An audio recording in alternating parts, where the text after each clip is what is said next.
Olá, pessoal. Estamos aqui nos preparando para esse momento tão especial, que é o Enem, né?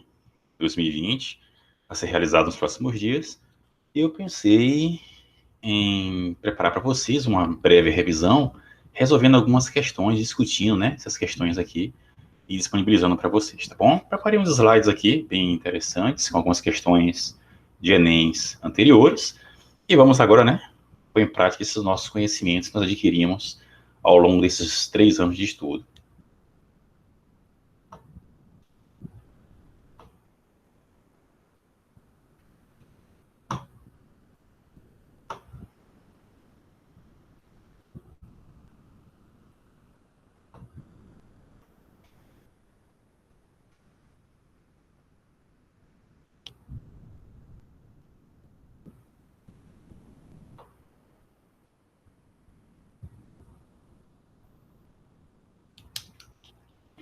Então, nós temos aqui a revisão para o Enem, né? Eu sou o professor Fabiano Costa de Azevedo e vamos bater um papinho aí sobre química, né? Eu sei que vocês estão preparados, mas é sempre bom fazermos um algo a mais. Então, temos aqui uma questão do Enem, né? De um Enem anterior, com o seguinte enunciado. Um fato corriqueiro, ao se cozinhar arroz, é o derramamento de parte da água de cozimento sobre a chama azul do fogo, mudando-a para uma chama amarela. Essa mudança de cor pode suscitar interpretações diversas, relacionadas às substâncias presentes na água do cozimento. Além do sal de cozinha, cloreto de sódio, nela se encontram carboidratos, proteínas e sais minerais. Cientificamente, sabe-se que essa mudança de cor da chama ocorre pela... Bom, então nesse momento, pessoal, essa questão exige que você volte lá para o primeiro ano, a parte de estrutura atômica, o que eu chamo de salto quântico, né?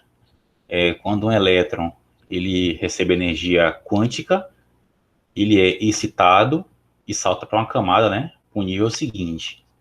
E a depender do nível que ele se encontra, esse salto vai ser representado com cores diferentes. Cada cor representa um espectro de energia, né? Então aqui embaixo eu coloquei uma imagem onde diferentes elementos químicos, ao sofrerem essa excitação, né, via chama, via aquecimento, eles promoveriam o surgimento de cores diferentes, né? Isso vai de acordo com o número de camadas eletrônicas que esse elétron de valência desses elementos químicos eles possuem, né? Então, por exemplo, o cobre, uma cor verde, o bário, uma cor aqui meio amarela, né? O sódio também amarelo, o lítio, você vê aqui é uma cor vermelha.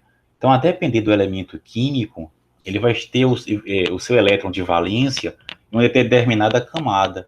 Quando ele foi excitado, que realizar o salto quântico, ele sai desse nível, né, dessa camada e retorna, ele vai devolver essa energia na forma de luz, que são os fótons. E a depender desse gradiente de energia, isso vai ser representado por uma cor específica, né? Essa cor está representando um gradiente de energia.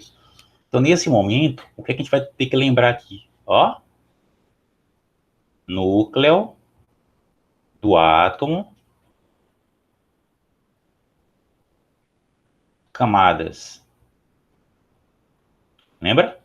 Camada K, L, M. O elétron está aqui, ó, elétron de valência. Ele recebeu energia, a energia quântica. Ele sai do estado normal, vai para o estado excitado e sai da eletrosfera desse átomo. Quando ele retorna, ele devolve essa energia que ele tinha recebido na forma de luz. E essa luz nós chamamos de fótons. E esse fóton, ele vai ter uma cor que depende do comprimento de onda dessa energia que está sendo liberada. Como é que a gente visualiza isso? Através de cores, tá? Então temos aqui a mudança de cor, já vimos que é um reflexo do salto quântico. É aquecido, elétron é excitado, salta dessa camada, no retorno emite luz, que são os fótons. Então, letra A, reação do gás de cozinha com o sal volatilizando o gás cloro. Não tem nada a ver.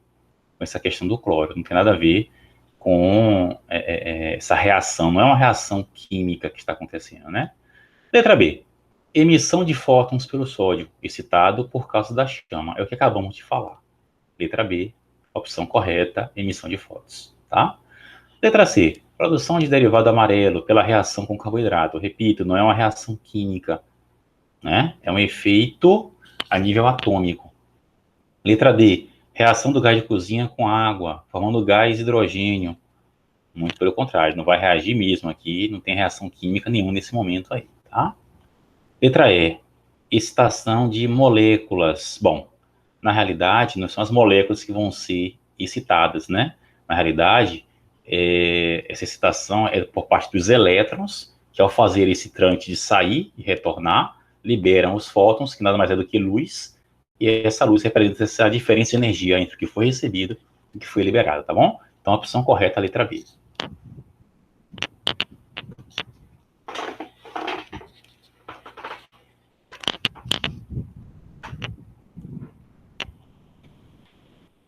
A farinha de linhaça dourada é um produto natural que oferece grandes benefícios para o nosso organismo. A maior parte dos nutrientes da linhaça encontra-se no óleo desta semente, rico em substâncias lipossolúveis com massas moleculares elevadas. A farinha também apresenta altos teores de fibras proteicas, ó pessoal, insolúveis em água, celulose, vitaminas lipossolúveis, como vocês sabem que as lipossolúveis se dissolvem em gordura, né? E sais minerais hidrossolúveis, estes sim vão se dissolver em água. Considere o esquema que resume um processo de separação dos componentes principais da farinha de linhaça dourada. Esse processo, pessoal, está aqui do lado, tá? Faz parte da questão. Aqui embaixo eu coloquei uma imagem para lembrar vocês um pouquinho do que seria esse contexto aqui, que é a separação de misturas, tá? Então, nesse contexto, eu vou relembrar vocês duas máximas da química, né? Primeiro, quando você tratar em separação de misturas, lembra disso aqui, ó. Na química, semelhante dissolve semelhante, tá? Professor, como assim semelhante dissolve semelhante? Polar, substâncias polares precisam de solventes polares, enquanto que substâncias apolares vão precisar de solventes também apolares. Por exemplo, compostos orgânicos tendem a necessitar de solventes orgânicos, enquanto que compostos inorgânicos vão precisar de solventes também inorgânicos, né? Só para lembrar vocês.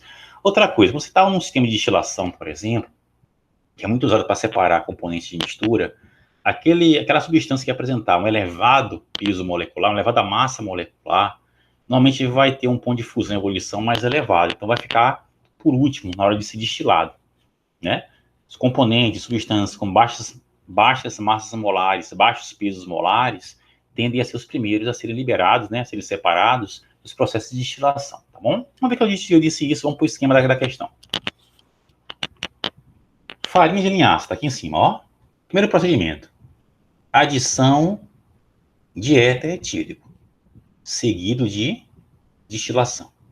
Bom, o éter é um composto orgânico, né? Então, nesse primeiro momento, quando você adicionou o éter, você quer separar, provavelmente, fração orgânica de fração inorgânica, porque ele é um solvente orgânico. E a filtração nos prova que aconteceu isso. De um lado, a fase orgânica, e é nessa fase orgânica que se encontra justamente o que nós queremos, que é o óleo de linhaça. Da fase inorgânica, que ele chamou de resíduo 1. O que aconteceria com esse resíduo 1, que seria a fase inorgânica? Ao ser adicionado água nessa fase inorgânica, também em seguida de uma certa agitação, iria ocorrer uma nova filtração, tá? Iria formar, então, um extrato aquoso, ou seja, daqueles componentes inorgânicos que se dissolvem em água estariam aqui presentes, e aqueles que não se dissolveriam em água se tornariam, então, um resíduo 2. Não é o que nós queremos para resolver a questão, tá? Temos que seguir essa outra fase do cronograma, que é o extrato etéreo, que é a fase orgânica onde se encontra o nosso óleo de linhaça. Então, até aqui tudo bem. Aí vamos lá. Foi feita uma destilação. Eu falei para vocês que substâncias com elevadas massas molares, elevados pesos moleculares, eles tendem a não ser destilados tão facilmente, né? Os de baixa massa molar, os de baixo peso molecular, que são destilados facilmente, o que não é o caso do óleo de linhaça, né? Os óleos, né, formados aí pela fração lipídica, né? Os ácidos graxos, ácidos carboxílicos de cadeias muito grandes, têm elevadas massas molares, então, normalmente não seriam destilados, não, tá? As outras frações mais leves sofreriam destilação. O nosso óleo, por ser mais pesado, ele provavelmente seria enquadrado como esse resíduo aqui, ó, que na questão é chamado de resíduo 4, tá? Então, a resposta dessa questão está aqui embaixo, ó. Letra E seria a resposta dessa questão, tá bom? Então, para resolver essa questão, precisamos saber o quê? Primeiro, que semelhante dissolve semelhante. Orgânico precisa de solvente orgânico. Inorgânico precisa de solvente inorgânico. E que na destilação, quanto maior for a massa molar, maior for o peso molecular da substância, mais difícil é para ela ser destilada, tá certo? Substâncias com menores frações, menores pesos moleculares, menores massas moleculares, são mais leves, são destilados mais rapidamente, mais facilmente, tá bom? Mas tá uma questão fácil, uma questão simples para vocês aí.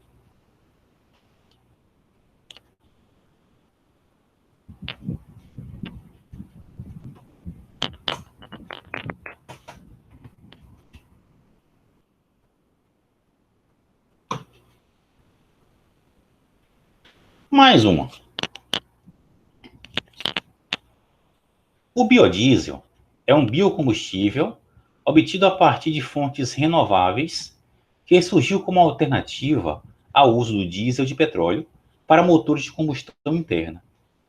Ele pode ser obtido pela reação entre triglicerídeos presentes em óleos vegetais e gorduras animais, entre outros, né?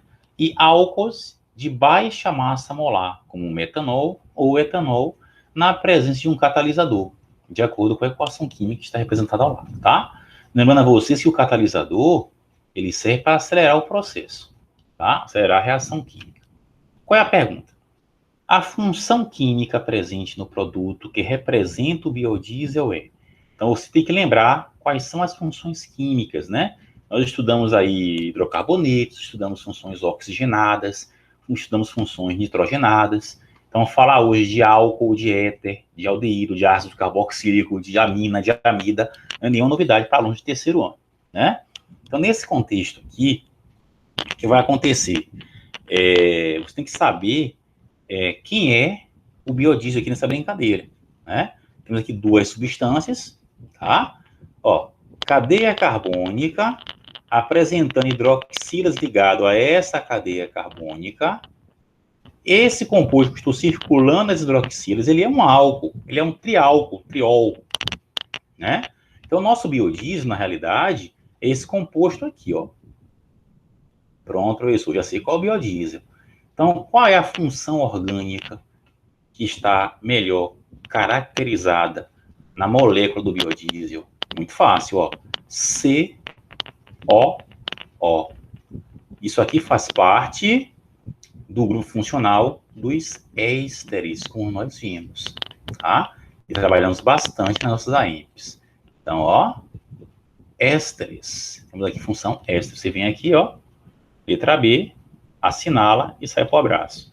Detalhe, normalmente questões Enem de química orgânica, em algum momento vai exigir que você diferencie essas funções orgânicas. Por isso nós trabalhamos muito o reconhecimento de grupos funcionais de funções orgânicas, tá bom? Álcool, enol, fenol, aldeído, amina, amida, nitrocomposto. Isso é muito importante que você, pelo menos, olhe para a estrutura do composto e consiga identificar sem maiores dificuldades.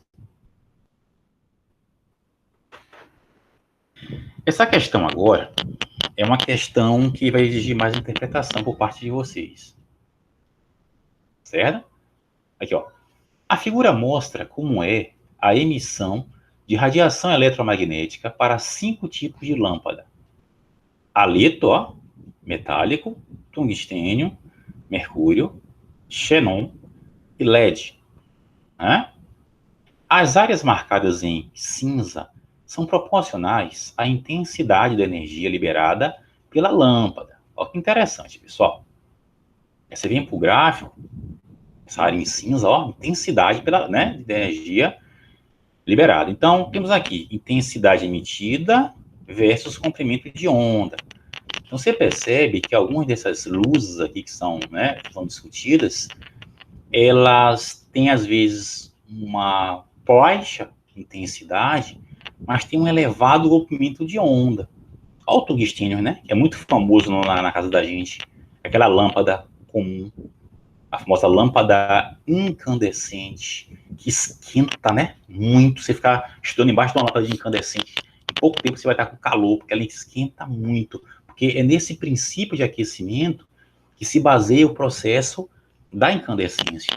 Então, nesse momento aqui, a gente percebe, no caso do exemplo do tungstênio, que ele possui o quê? Ó, vai aumentando a intensidade, né? Ao mesmo tempo que aumenta de forma muito intensa o comprimento de onda, ou seja, muito calor.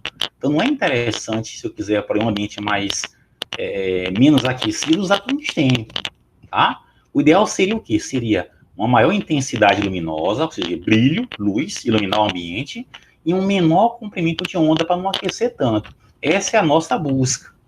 O xenon aqui, por exemplo, ó, o xenon é interessante, mas perceba bem, ó, como é tão pouco intenso, vai iluminar muito pouco o xenon. Ao mesmo tempo que no passar do tempo, ó, ele ilumina pouco, começa a aquecer também, não é interessante? O mercúrio, ele até que tem um pico de iluminação, ó, mais elevada, né, vamos dizer assim, comparado com os outros que nós analisamos, mas a questão diz o seguinte, ó, que as linhas pontilhadas, elas mostram a sensibilidade dos nossos olhos, ó, do olho humano, a esse comprimento de onda, né, ultravioleta, infravermelha, né, e isso também é outro critério a ser analisado. Não adianta o mercúrio, por exemplo, ter esses picos, ó, muita intensidade, muita luz, mas naquele comprimento de onda que nos interessa, que seria esse aqui e esse aqui, ó, você pode analisar com calma, perceba que o mercúrio não atinge. Ó, tá baixinho, muito baixo, entendeu? Então não é só não aquecer, tem que brilhar, tem que iluminar o ambiente e aquecer pouco. Então, um arquiteto deseja iluminar uma sala usando uma lâmpada que produza boa iluminação, tem que ter muita intensidade, né? Mas que não aqueça, um pequeno comprimento de onda. Então, nesse contexto aqui, o LED é o que melhor se adequa às necessidades desse arquiteto. Por que isso? Porque você percebe que naquele comprimento de onda que é visível aos olhos humanos, está aqui, ó, entre 400 e 600, entre 450 e até aqui os 700, vamos dizer assim, que é a luz visível, você vê o LED com uma excelente intensidade, vai iluminar bem, e não tem um comprimento de onda muito grande, ele não aquece tanto. Então, por isso que a opção correta aqui seria a letra E, seria o LED. Tá certo? Então, nessa questão, o Enem exige que você olhe para o lado aqui, para esses gráficos, e entenda a relação que existe entre intensidade de luz, muito brilho, ó, massa. Estou aqui dando essa aula para vocês, tem uma luz aqui, ó, é LED. Ó, eu estou virando ela para o meu rosto. Eu consigo iluminar aqui a minha escrivaninha e não está me aquecendo, ó, praticamente nada. Então, ilumina e não aquece. É isso que é interessante para a gente nesse momento, tá? Então, vou interpretar essa questão. Maior intensidade, logicamente dentro daquela faixa que nossos olhos conseguem realmente, né, captar, e um menor comprimento de onda, para não aquecer tanto. Eu dei aqui o exemplo do tungstênio, né, que não seria usado por causa do excesso de aquecimento, tá bom? Então é uma questão muito interessante, envolve química, envolve física, mas que é muito boa, né, exige que você interprete realmente esse gráfico, mas é uma questão muito fácil.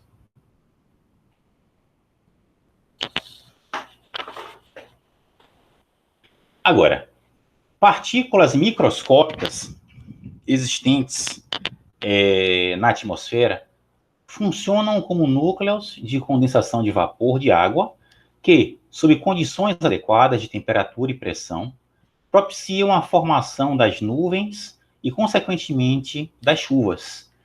No ar atmosférico, tais partículas são formadas pela reação de ácidos com base, de forma natural, né? Enfim, ou com a ação do homem, né? A ação antropogênica, dando origem a sais de amônio de acordo com a equação química genérica. Então, tá aqui a equação, né? O ácido com a base gera, então, esse sal de amônio, que é justamente esse sal de amônio que vai servir de núcleo de condensação do vapor d'água, tá? Então, temos aqui o seguinte. A fixação de moléculas de vapor d'água pelos núcleos de condensação ocorre por... Coloquei essa imagem aqui embaixo para mostrar a vocês o seguinte. Temos aqui o sal de amônio, né? Esse sal de amônio, se percebe, né? Ele é um sal, ele tem aqui o ânion, ele tem aqui o cátion, e você percebe que a molécula de água, ela é uma molécula polar, né? Sendo uma molécula polar, quando se aproxima do ânion, que tem carga negativa, né? A parte positiva da molécula de água é atraída e forma esse núcleo de condensação. Tá? Hidrogênio positivo, né?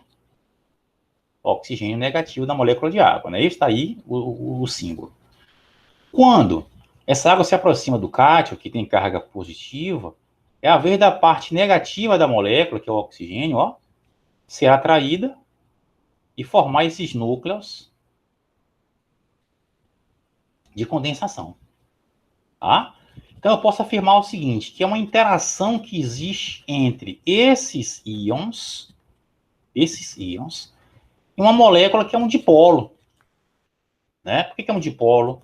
Tem um polo positivo e um polo negativo, gerado por causa da diferença de eletronegatividade que existe na molécula de água. Então, a resposta correta, interação íon-dipolo. Professor, por que é íon-dipolo? Íon, porque você tem aqui um sal, né, que ao ser decomposto, libera os seus íons, seu cátion e seu ânion, fazendo uma interação com moléculas de água, que é uma molécula polar, né, e que sofre um dipolo justamente por essa diferença de eletronegatividade que existe entre os constituintes da sua molécula, tá bom? Então, correto seria isso aqui. Não pode ser ligação iônica, porque a água não é iônica. Não pode ser uma interação de polo, porque a água é dipolo, mas o sal não é dipolo. O sal é formado por um cátion e por um ânion. Não é uma interação de polo induzido, porque o dipolo, a água está aqui, mais precisamente o tipo de dipolo da água é a famosa ligação de hidrogênio, né, como nós sabemos, mas o dipolo induzido ele ocorre entre moléculas apolares, o que não é caracterizado pelo sal. O sal não é uma molécula apolar, por isso não pode ser a letra C. E ligações covalentes. Isso aqui a gente está falando de uma interação, né, entre moléculas, e não uma ligação química. Por isso que a letra A e a letra E podem ser descartadas. A opção correta, interação entre os íons do sal, né, do hálito de amônio, e o dipolo da água. Essa é a opção correta. Essa questão foi resolvida, inclusive, em um projeto do IFBA, né? E a gente vai agora de uma forma bem mais rápida, bem mais direta, tentar entender o que está acontecendo aqui, tá? Então, temos aqui, ó, a técnica do carbono 14 permite a datação de fósseis pela medição dos valores de emissão beta desse isótopo presente no fóssil. Para um ser em vida, o máximo são 15 emissões beta por minuto por grama. Após a morte, a quantidade de carbono 14 se reduz à metade a cada 5.730 anos. Ou seja, a meia-vida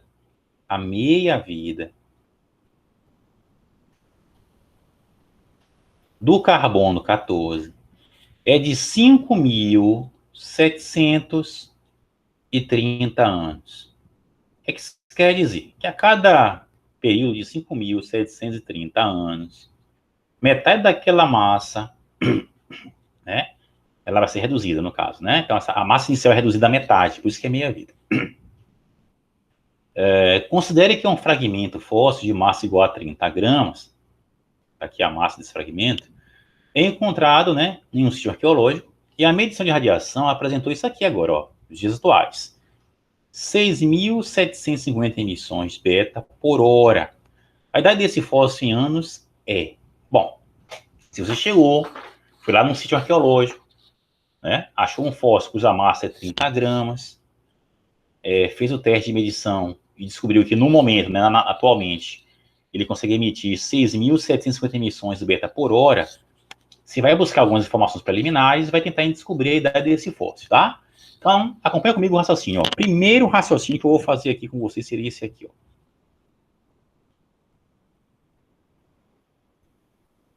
Vamos lá. Um ser em vida, olha só, um ser em vida, tá aqui, ó, 15 emissões beta por minuto por grama. Então, eu posso afirmar o seguinte, um ser em vida, 15 emissões beta por minuto, para cada 1 minuto.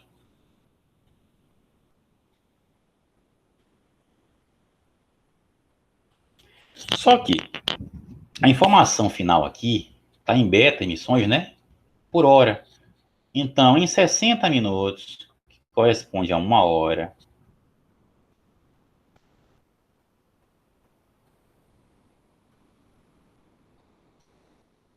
ele vai emitir X.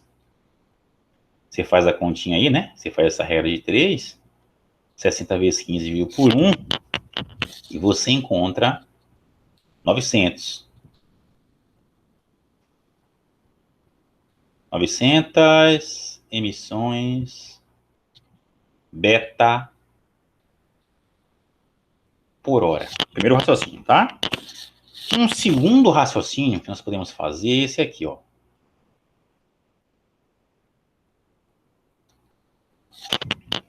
Novecentas emissões beta. 900 emissões beta.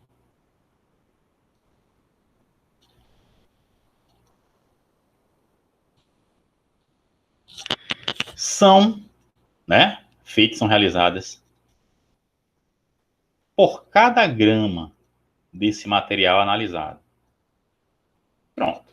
Só que na realidade nós achamos 30 nesse sítio arqueológico. A massa que foi encontrada do fóssil, 30 gramas.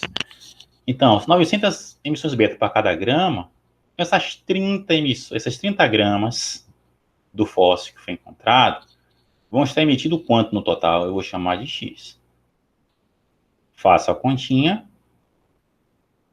900 vezes 30. Nós temos aí 27 mil.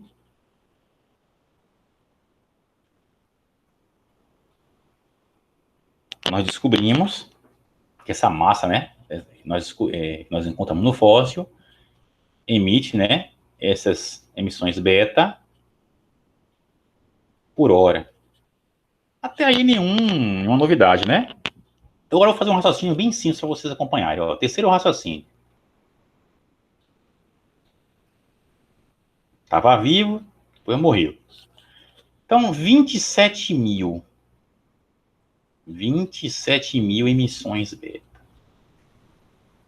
Se tivesse passado apenas uma meia-vida, vamos imaginar, ó, passou só uma meia-vida. Aqui, primeira meia-vida.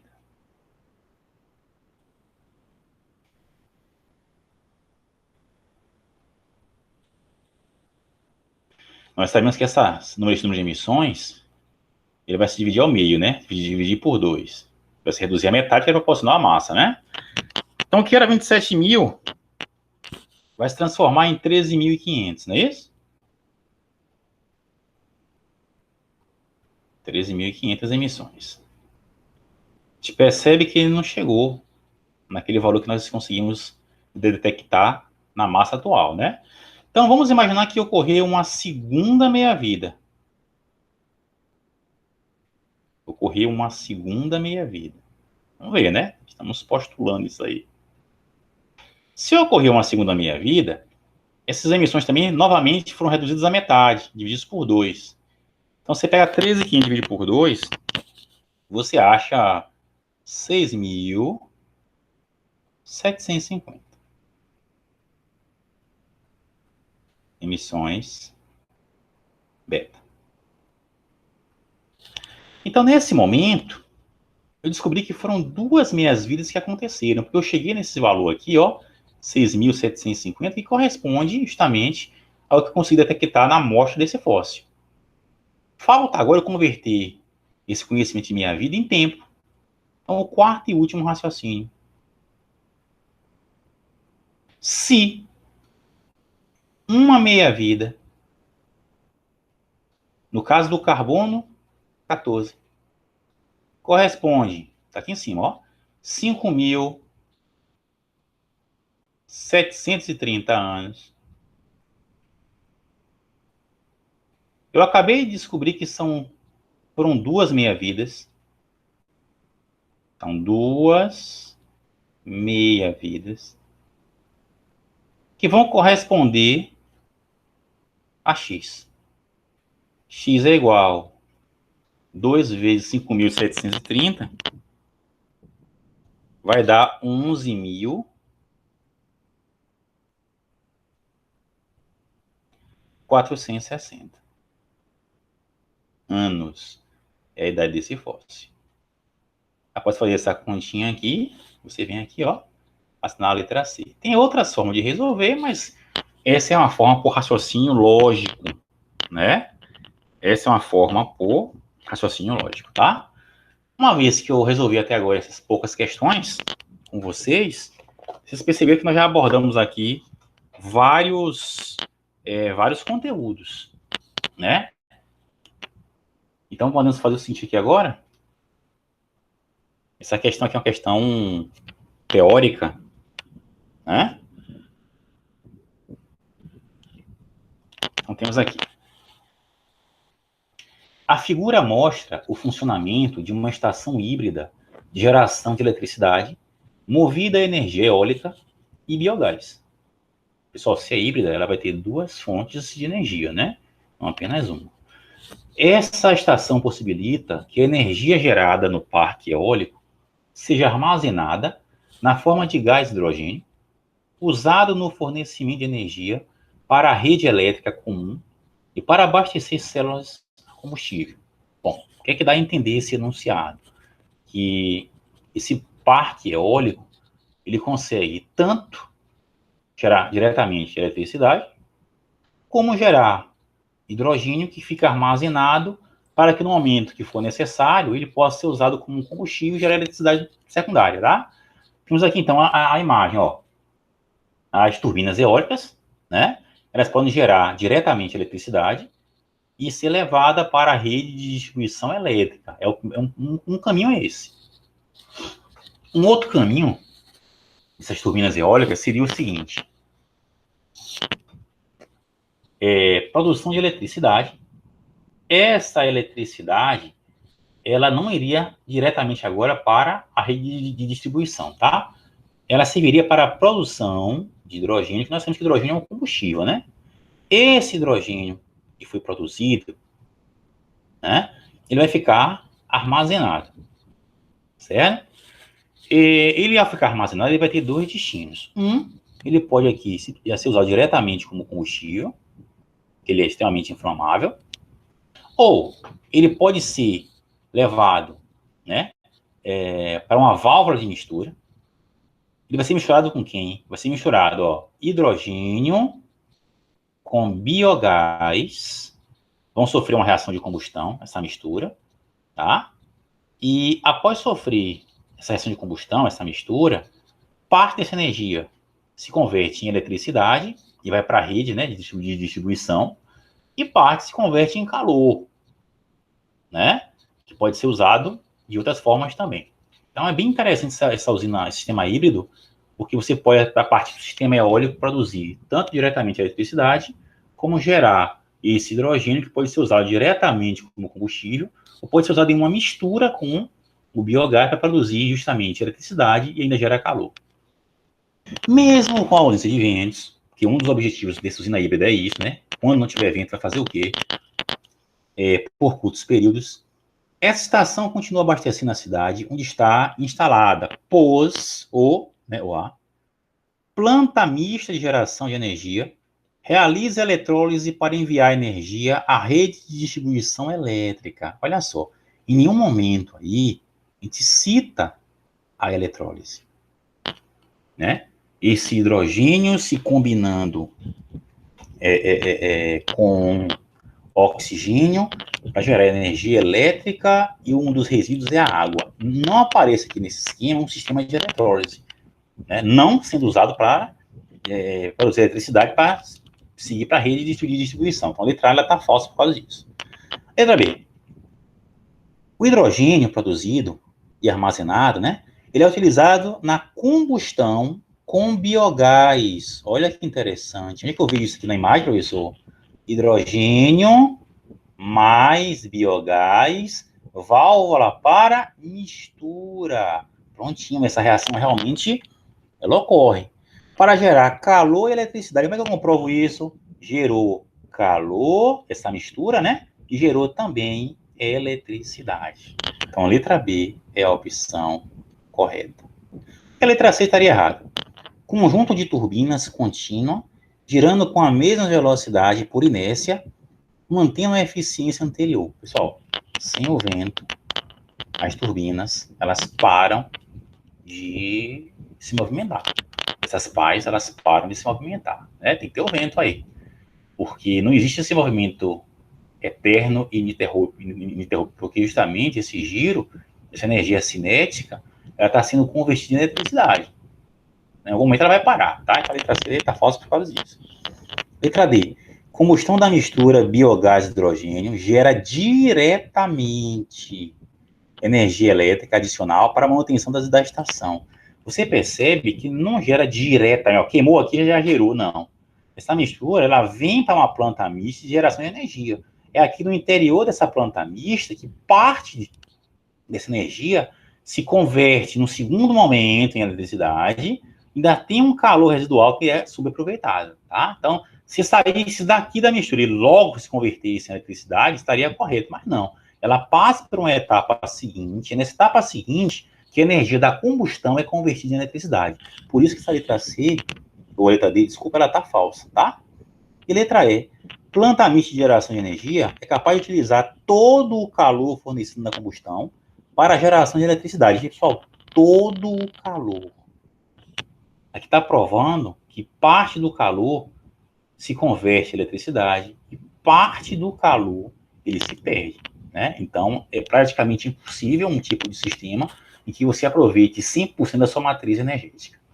Dito isso, eu vou parar essa primeira parte desse bate-papo com vocês aqui agora e logo mais eu vou gravar mais algumas questões, né, discutindo com vocês também outros conteúdos, tá bom? Então, pelo que eu pude observar aqui, já discutimos aqui um pouquinho de química orgânica, já discutimos um pouquinho de radioatividade, um pouquinho de matriz energética, já falamos aqui um pouquinho de separação de misturas, então foram a parte de estrutura atômica, a parte de salto quântico, então foram vários conteúdos que a gente mexeu aqui agora, tá? Nas demais questões que eu vou resolver com vocês, eu vou englobar outros conteúdos, como estequiometria, cálculo de soluções, enfim, e até o dia do Enem vocês vão estar aí, ó, 100% preparados para fazer essa prova, né?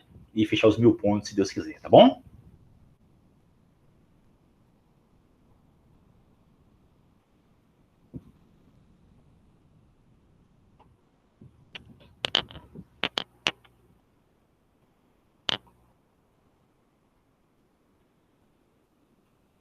Dito isso, né? Eu deixo aqui para vocês, né? Uma mensagem de feliz ano novo. Mantenham o foco, estudem, se concentrem, se disciplinem. O momento é esse, tá bom? E logo mais eu vou postar outras aulas para vocês aqui no nosso canal, tá certo? Um abraço e até mais.